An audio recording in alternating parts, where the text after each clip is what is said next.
Hello guys, sa mga kaamore, gagawa kami ng pulburon. Ayan.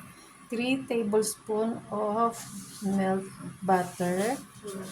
butter, 1 cup flour, 1 cup milk powder, and 8 pieces nga, cookies, and 1/4 sugar. Wala tayong white, so brown lang ang gamit. Nagpainit na ako ng flour. Okay.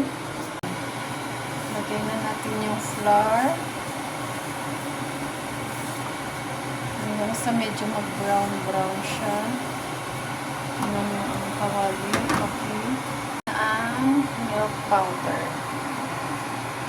1 cup of milk powder din siya. 3 tablespoon na melted butter.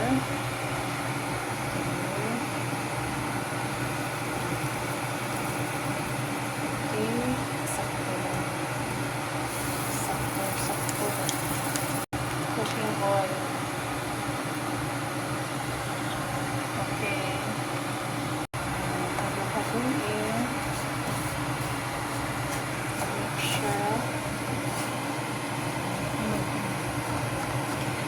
Brown. Okay, tapos ilagay natin ang cookies. Tapos halu-haluin.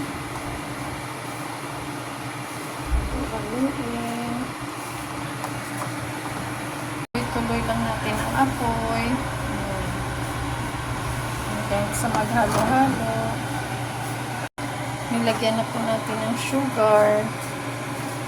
Ayan na po. Ito na siya. At papalamigin lang natin kasi medyo durug-durugin muna natin mamaya yung namumuo.